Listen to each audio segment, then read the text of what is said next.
नमस्कार दोस्तों, आज हमारा टॉपिक है ज्योग्राफी एज अ डिसिप्लिन।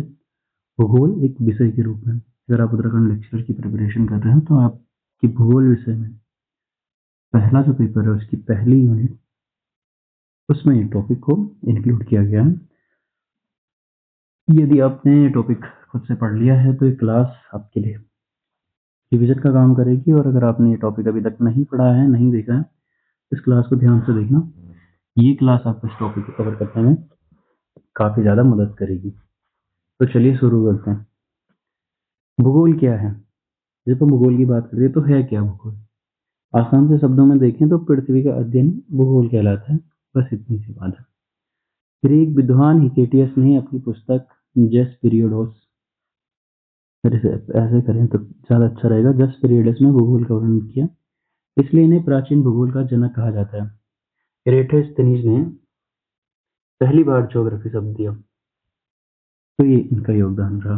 अच्छा देखना, यहाँ पे दो भूगोलवेताओं के नाम आए हैं। एक है हिकेटियस और दूसरा है एरेटोस्थेनीज। आपने शायद कई जगहों पे पढ़ा होगा कि क्वेश्चन जब आपने देखा होगा कि भूगोल के पिता किसे कहा जाता है, भूगोल के जनक किसे कहा जाता है, who is the father of geography. तो कुछ जगहों पे हिकेटियस लिखा रहता है और कुछ जगहों पे एरिस्टोनीज भी लिखा रहता है। तो इस कंफ्यूजन को थोड़ा सा दूर करते हैं और उसके बाद फिर आगे बढ़ते हैं कि इसका क्या सही आंसर होगा। देखिए, हिकेटियस ने पहली बार आके अपनी पुस्तक जेस पीरियडोस में भूगोल का वर्णन किया है, और काफी भूगोल के बारे में वहां से काफी जानकारियां मिलती हैं। तो वहीं एरिस्टोनीज ने जियोग्राफी शब्द दिए हैं। तो इसे अगर ज़्यादा बेहतर तरीके से देखें तो ये होगा कि हिकेटियस को प्राचीन भूगोल का जनक कहा जाता है और एरेटोस्थेनीज को व्यवस्थित भूगोल का जनक कहा जाता है। क्या कहा जाता है? व्यवस्थित भूगोल।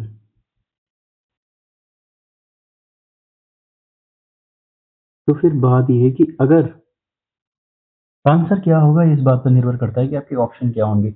अगर आपको हिकेटियस और एरेटोस्थेनीज दोनों मिलते हैं तो मेरा ये सजेशन आपको रहेगा कि आप हिकेटियस के साथ जाइएगा। ज़्यादा पुराने हैं, पहले ही भूगोल की बातों को इन्होंने ज़्यादा करा है। हालांकि बाद में एरेटोस्थेनीज ने उन्हीं चीज़ों को और व्यवस्थित तरीके से बताने की कोशिश की थी। और मैं आपको बता दूं कि हिकेटियस के बाद काफ़ी सारे भूगोल वेता आए थे ग्रीक में। दोनों ही भले ग्रीक विद्वान हैं, लेकिन हिकेटियस के बाद हेरोडोटस, हिपोक्रेट्स, प्लेटो, अरस्तु और उसके बाद एरेटोस्थेनीज आते हैं। तो एरेटोस्थेनीज का योगदान थोड़ा बाद का है। तो भूगोल के पिता उन्हें कहना ज़्यादा अच्छा रहेगा, जिन्होंने थोड़ा पहले आकर भूगोल के बारे में कुछ बताया हो। तो ये रहा, यहाँ तक ठीक है। अब इसके बाद देखते हैं भूगोल की कुछ परिभाषाएं। हमारे पाठ्यक्रम में जोड़ा गया है कि भूगोल की परिभाषाएं, तो फिर हम कुछ प्रमुख परिभाषाएं देखेंगे, और हम प्रमुख परिभाषाएं उन परिभाषाओं को देखेंगे जिनको किसी प्रमुख भूगोल वेता ने दिया भी हो। ठीक है, तो जैसे कि यहाँ पे है टॉलमी।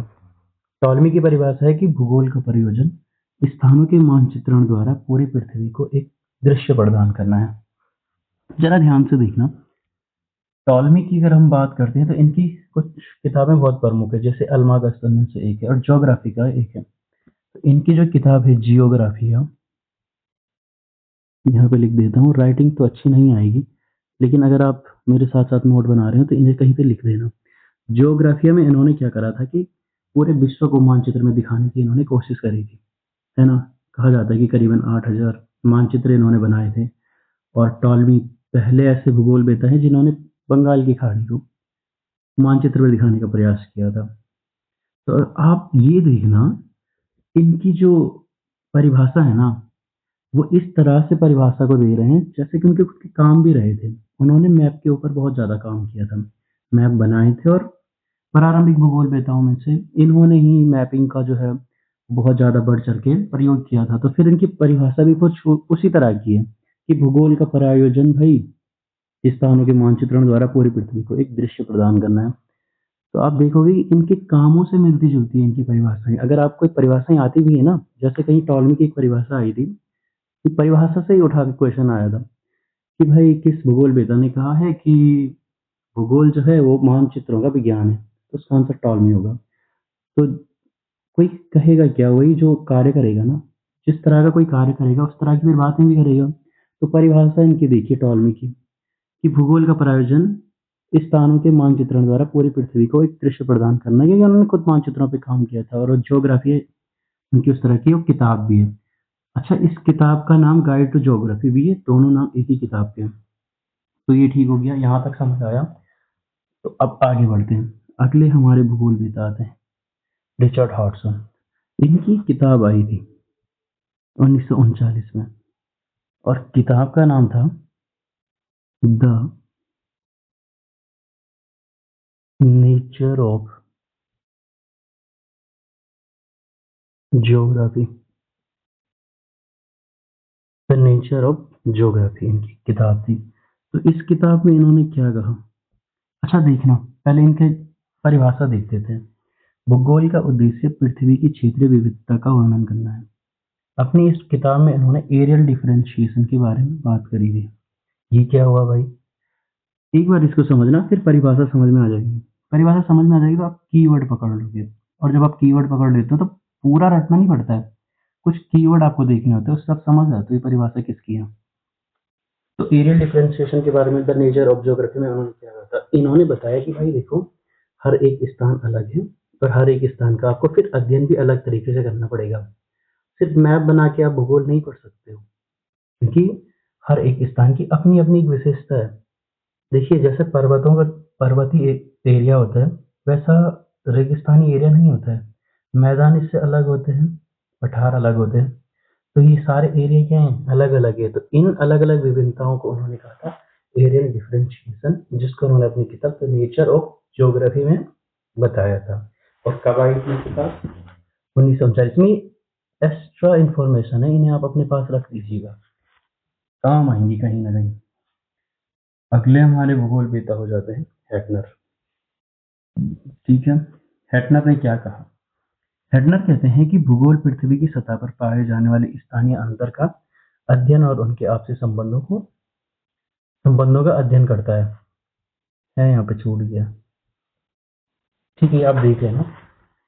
भूगोल पृथ्वी की सतह पर पाए जाने वाले स्थानीय अंतर, और इस स्थानीय अंतर को उन्होंने कहा था डिफरेंस ऑफ फिनोमेना। तो अभी ये क्या हुआ भाई? Difference of phenomena areal differentiation से कैसे अलग है? इन चीजों को भी आप समझते चलना। परिभाषाएं आपको फिर याद हो जाएंगी, परिभाषाएं कोई बड़ी बात नहीं है, लेकिन परिभाषाओं में कहा क्या गया है अगर आपको वो पता चल जाता है तो आप ये समझ जाओगे कि भूगोल वेता कहना क्या चाहता है, फिर आप कीवर्ड पकड़ लोगे। यहाँ पे देखना, डिफरेंस ऑफ फिनोमेना का मतलब क्या है? इनमें थोड़ा सा अंतर है, एरियल डिफरेंशिएशन और डिफरेंस ऑफ फिनोमेना में थोड़ा सा अंतर है। अंतर क्या है? ये भी इस बात को मानता है कि भाई भूगोल अलग अलग स्थानों पे की अलग अलग विशेषताएं होती हैं। हटनर साहब ने क्या करा था, इस चीज को और अच्छी तरीके से समझने के लिए उन्होंने कोरोलॉजी कोरोलॉजी साइंस का इन्होंने वर्णन किया। कोरोलॉजी साइंस क्या होता है? कोरोलॉजी साइंस में क्या होता है, कोई स्थान है उसमें जो भी विविधताएं पाई जाती है उन विविधताओं के आपसी संबंध को भी पढ़ा जाता है। हाँ, ये बात सही है कि हर एक स्थान की अलग अलग अपनी एक विशेषता होती है और हर स्थान पे कुछ ना कुछ विविधता पाई जाती है, लेकिन जब उन विविधताओं को एक साथ देख के पढ़ा जाता है तो इसे कहते हैं कोरोलॉजी, कोरिलेशन। और ये किसने कहा था? हैटनर ने कहा था। इसको एक उदाहरण से समझना। उदाहरण कैसा? कि चलो भाई, हमारे पास दो क्षेत्र हैं, एक है हमारे पास मरुस्थल और दूसरा है हमारे पास पर्वतीय क्षेत्र। तो एक बार मरुस्थल वाले क्षेत्रों के बारे में देखते हैं। मरुस्थल में आपको क्या क्या चीजें मिलेंगी? आपको मिल सकते हैं भाई कि रेत मिलेगा। आपको मिल सकता है कि पानी आपको कम मिलेगा। पानी कैसा मिलेगा? कम मिलेगा। और जो आपकी वनस्पति हो कैसी होगी? कंटीली होगी, है ना? कंटीली वनस्पति मिलेगी। और फिर आपको जो वहाँ पे जो जानवर मिलेंगे या पालतू पशु मिलेंगे, उनका स्वभाव भी आपको ऐसा मिलेगा कि वो हरी घास नहीं खाएंगे, उनको पानी की बहुत ज़्यादा ज़रूरत नहीं पड़ेगी। एक बार में एक पानी स्टोर कर लिया, ऊँट जैसे जीव, और फिर कई दिनों तक वो चलता रहेगा। तो अब कोरोलॉजी में क्या होगा कि इन सारी चीज़ों को अलग अलग नहीं पढ़ेंगे, देखेंगे कि भाई पानी का कम होना कुछ विशेष प्रकार की वनस्पतियों के उत्पादन के लिए जिम्मेदार है। अच्छा, कुछ विशेष प्रकार की वनस्पतियां पाई जा रही हैं, तो फिर उन वनस्पतियों पे जीवन यापन करने वाले कुछ विशेष प्रकार के जीव पाले जा रहे हैं। तो ये सारी चीज़ें क्या है, आपस में रिलेट करती हैं। तो इन सारे रिलेशन को कोरोलॉजी कोरोलॉजी कहा जाता है। तो कोरोलॉजी में इन सारी चीज़ों को एक साथ पढ़ते हैं। किसने दिया कोरोलॉजी का सिद्धांत? हेटनर ने दिया था। अब आप वापस आ जाओ, वापस आप हेटनर की परिभाषा को एक बार आप फिर से देखो, ये सब पढ़ने के बाद, ये सुनने के बाद, कि भूगोल पृथ्वी की सतह पर पाए जाने वाले स्थानीय अंतर का अध्ययन और उनके आपसी संबंधों का अध्ययन करता है। अंतर भी होंगे और उनके आपस में संबंध भी होंगे, उन सबको एक साथ जोड़ोगे तो वो डिफरेंशिएशन ऑफ फिनोमेना और कोरोलॉजी कहलाएगा। डिफरेंशिएशन ऑफ फिनोमेना को एक साथ पढ़ना कोरोलॉजी कहलाता है। कोरोलॉजी हेटनर ने दिया था, कहने का मतलब ये था। बाकी आप ये परिभाषाएं पढ़ लीजिएगा, एक दो बार आप पढ़ोगे तो आप इसे याद भी कर लोगे। इसके बाद आता है कार्ल सावर। कार्ल सावर की परिभाषा क्या है? कार्ल सावर अपनी परिभाषा में कहता है कि भूगोल पृथ्वी की सतह का विज्ञान है और लोगों द्वारा उसके पर्यावरण के संबंधों का अध्ययन है। अच्छा, ये कहता है कि सतह का विज्ञान है और लोगों द्वारा उसके पर्यावरण के संबंधों का अध्ययन है। इस कॉन्सेप्ट को कहते हैं कल्चरल लैंडस्केप। क्या होता है कल्चरल लैंडस्केप?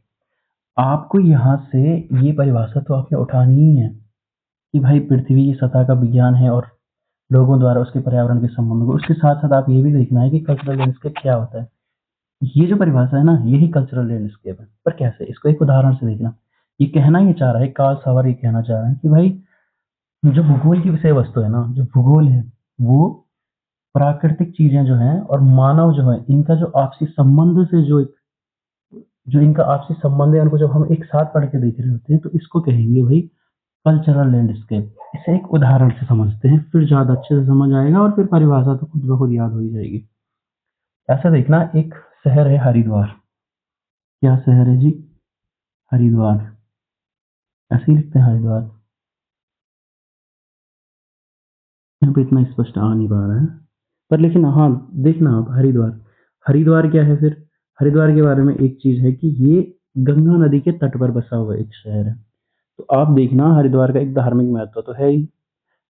अब दो चीजें आएंगी, एक तो है कि गंगा नदी, और दूसरा क्या है कि वो शहर वो इंसानों ने बनाया है। देखो, शहर तो इंसानों ने ही बनाया है, लोग वहां जा रहे हैं तभी उनका वहां उस शहर को लेके धार्मिक महत्व है। पर पहली चीज क्या है कि गंगा नदी। तो गंगा नदी का होना एक प्राकृतिक दृश्य है, और गंगा नदी के साथ जो एक धार्मिक आस्था है, या फिर लोगों ने वहां पे जो शहर बसाए, उन सब वो जब साथ में आ जाता है, तब ऐसी स्थिति को कल्चरल लैंडस्केप कह रहे हैं। तो आप देख क्या रहे हो? पृथ्वी की सतह भी आ रही है और उसके बाद लोगों द्वारा उसके पर्यावरण से जो संबंध है वो भी आ रहा है। तो लोगों की गतिविधियां भी होंगी और प्राकृतिक चीजें भी होंगी। ये जब दोनों चीजें साथ में आती है तो इसे कल्चरल लैंडस्केप कहते हैं। एक उदाहरण और देखना, जैसे ताजमहल है ना, ताजमहल। तो ताजमहल क्या देखते हैं, इंसानों ने बनाया है। पर उसके चारों तरफ क्या है, कुछ पौधे भी हैं, बाग हैं। तो ये सारी चीजें क्या है, पौधे हैं। भले ही इंसानों ने उनको वहाँ पे एक अच्छे तरीके से व्यवस्थित तो किया है, लेकिन है तो प्राकृतिक ना। तो प्राकृतिक चीजें और मानवीकृत चीजों को एक साथ जब आप देखते हो तो ये होता है कल्चरल लैंडस्केप। अब वापस आ जाओ परिभाषा पे। कार्ल सावर क्या कहता है? कार्ल सावर कहते हैं भूगोल पृथ्वी की सतह पर विज्ञान है और लोगों द्वारा उसके पर्यावरण के संबंधों का अध्ययन करता है। यहाँ से आपको क्या हो गया? आपने ये चार परिभाषाएं देखी, किसने दी वो तो आपने देखा ही, लेकिन आपने उनके साथ साथ कुछ ना कुछ एडिशनल चीजें तो आपने पढ़ी ही होंगी। तो आप ये भी साथ में लेके चलिए, आपके काम आएगा और परिभाषाएं आप आसानी से याद रख सकोगे। अगला है इमैनुअल कांट। कांट कहता है कि स्थानों की अवधारणा के माध्यम से अन्य विज्ञानों का संश्लेषण और निष्कर्ष भूगोल कहलाता है। इसके बाद आगे चलते हैं, भूगोल एक विज्ञान। अगला हमारा आ जाएगा इसमें भूगोल एक विज्ञान के रूप में। आगे हमारा है भूगोल एक विज्ञान के रूप में। अच्छा, एक चीज आप समझना, अभी हम भूगोल के एक विज्ञान के रूप में भले ही पढ़ रहे हो, लेकिन विज्ञान की भूगोल की प्रवृत्ति हमेशा विज्ञानात्मक नहीं रही थी।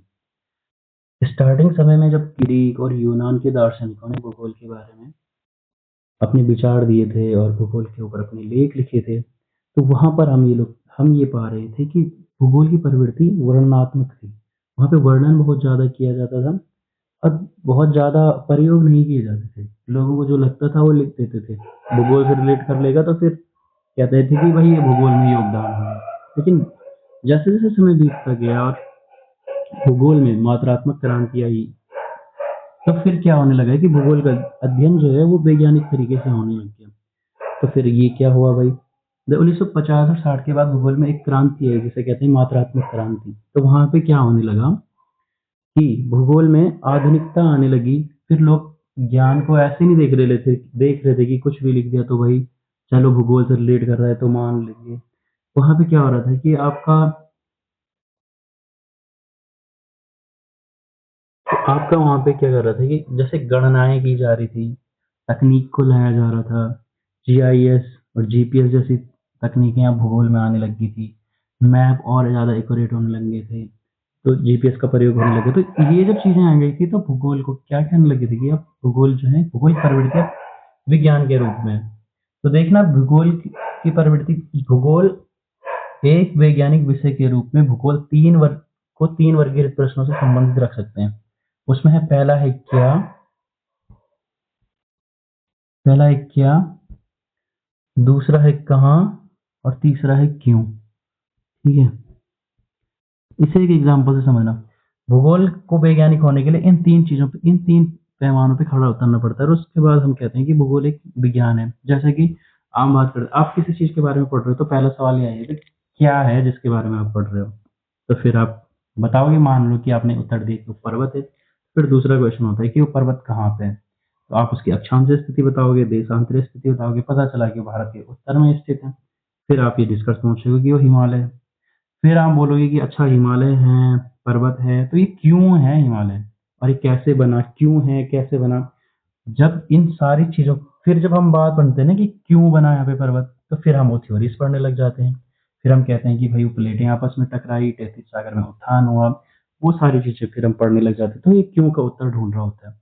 क्या, कहाँ और क्यों जब इन प्रश्नों के उत्तर मिलने लग जाते हैं तो कोई विषय खुद को वैज्ञानिक कहने लग जाता है। तो ये है। अब इसके बाद चलते हैं आगे।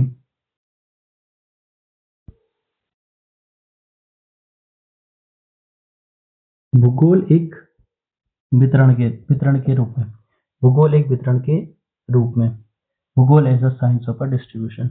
यह अवधारणा इस बात पर केंद्रित है कि वस्तुएं और घटनाएं पृथ्वी पर कहाँ स्थित हैं और इसमें पृथ्वी पर विद्यमान मानवीय प्राकृतिक संबंधों का अध्ययन किया जाता है।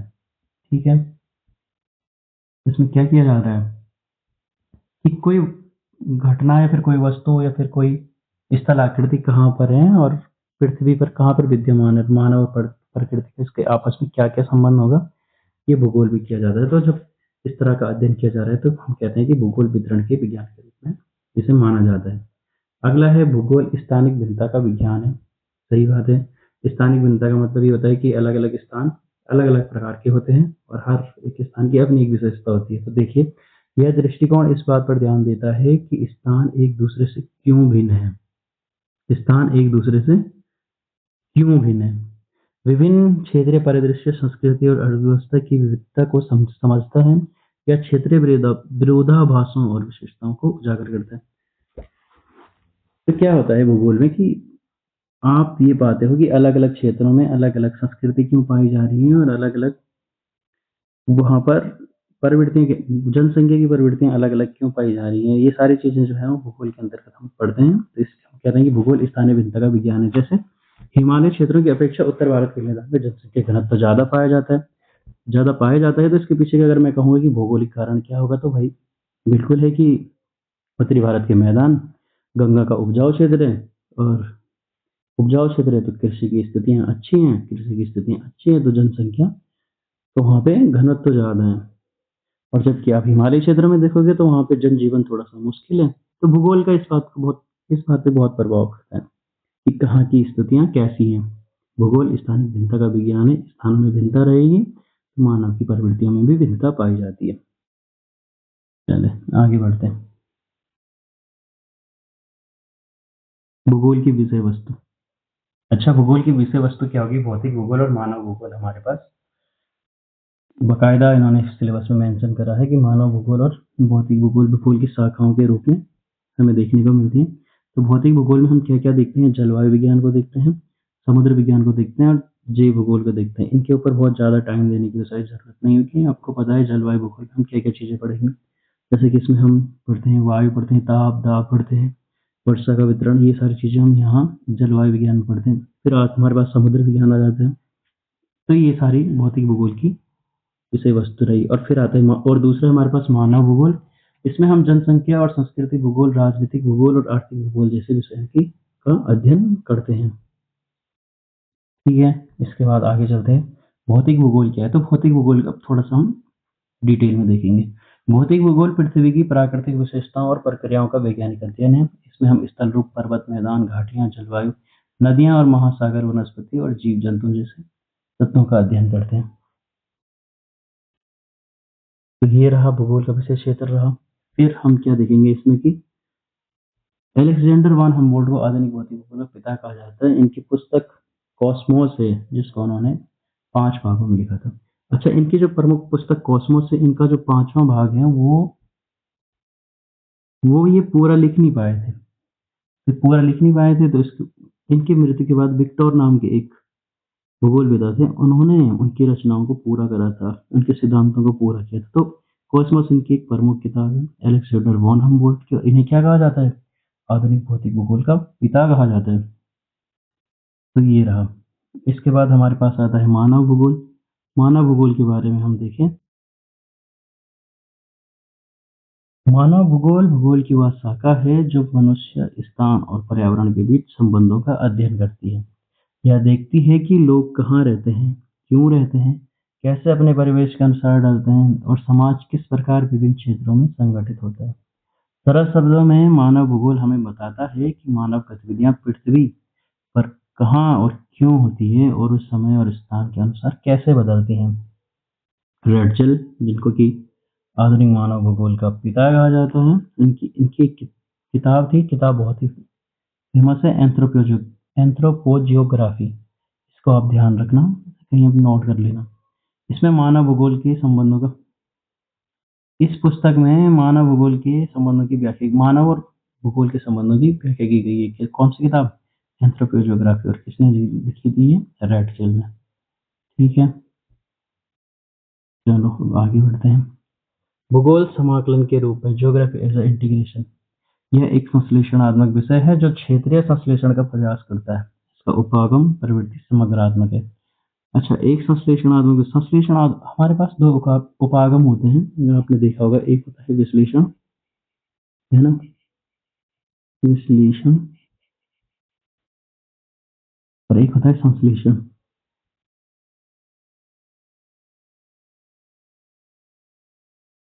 हम कह रहे हैं कि भूगोल की प्रवृत्ति संश्लेषणात्मक है। तो संश्लेषणात्मक क्या होता है? एक विश्लेषण में क्या होता है कि आपके पास बहुत सारा डेटा दिया गया होता है। तो विश्लेषण में क्या होता है कि किसी जटिल समस्या या तथ्य को छोटे-छोटे टुकड़ों में तोड़कर समझने की कोशिश की जाती है।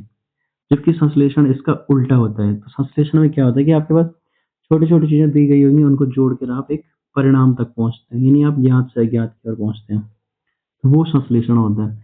तो भूगोल की प्रवृत्ति संश्लेषणात्मक है। आपके पास जो चीज़ें हैं आपको दी गई हैं, आपको उनकी सहायता से फिर एक किसी निष्कर्ष पे पहुँचना होता है। और इसकी प्रवृत्ति समग्रात्मक होती है। तो समग्रात्मक का मतलब होता है किसी वस्तु या फिर किसी विषय वस्तु के समस्त गुणों को एक साथ जोड़ के जब हम पढ़ते हैं तो उसे कहते हैं कि समग्रात्मक। तो फिर अब एक बार फिर से देखेंगे। एक भूगोल की एक संश्लेषणात्मक विषय है जो कि क्षेत्रीय संश्लेषण का प्रयास करता है। उपागम की प्रवृत्ति समग्रात्मक होती है।